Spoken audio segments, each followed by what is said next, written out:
Hey, Menopause, Metabolism, Makeover group.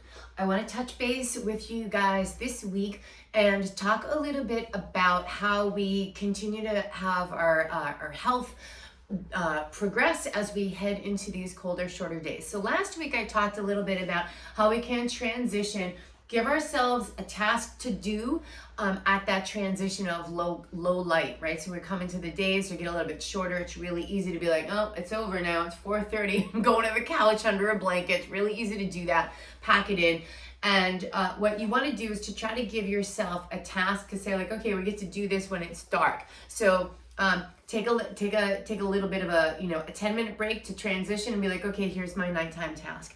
And even though it's not nighttime, it's still dark. So you want to just try to work with your body. So we talked a little bit about that last week. This week I want to talk to you guys about hydration. We want to make sure that we stay hydrated. It's like we don't think about it. It's very easy to make sure that we drink our water. I shouldn't say very easy. Sometimes could be a challenge for a lot of us. But in the summer, it could be easier to remember to drink the water when it is hot and we're sweating and there's that kind of stuff. In the cooler months, we don't really have that thirst mechanism to help remind us. So it is important for us to stay hydrated. The more that we can stay hydrated, well nourished, well rested, give ourselves a baseline, stimulate our physiology with movement, even just walking, that's totally fine. And most optimally, if we can stimulate the physiology with some strength training and start to build some muscle, that's even going to help a little bit more. The body works on that cellular level, so even just those things can keep our bodies well regulated. If we are well regulated when our hormones and our endocrine systems decides to go a little bit nutty, it's got a stable base. Okay, if our systems are kind of off kilter to begin with, and then the hormones come in, it's kind of like, it's like woohoo, right? So we don't, the hormones have fun, we don't, right? So we pay the price for the hormones that get to go.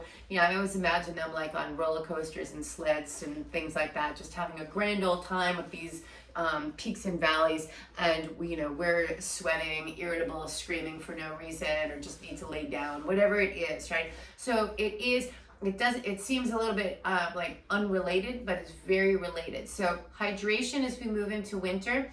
Also, as we move in when the heat comes on, we're going to be in these very dry environments. So we're going to get a little bit more dehydrated than we think, just because there's dry heat going on all the time. So make sure you're getting your water in. Don't let that fall. And that's where we are going to focus this week. Focus on that water. And over here, I this was on another segment I just did for the kitchen, and I want to also, since it's here, I wanted to talk about this too as we move into the cold and flu season. Make sure you get your vitamin C. I chopped off a little bit of my lemon. I put it in hot water and just squeeze it right in. Just have that. Delicious. Love it.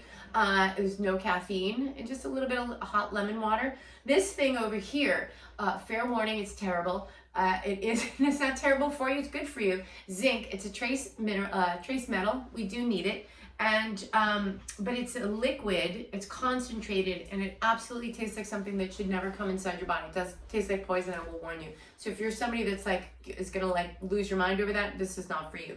You might find like lozenges or other things like that are vitamin C that do come with zinc in that might be better for you. If you do decide to supplement with zinc, for a cold and flu season, I would recommend that you only do so for 2 weeks. It is a metal, and if we just canvas everything with zinc, we're going to take up all of the seats that we also need for copper and iron, and selenium and other trace metals. We don't want to do that. So make sure you're topped off 2 weeks at a time, and then take a break and let the other trace minerals get in there. We need so very little that we can usually eat those.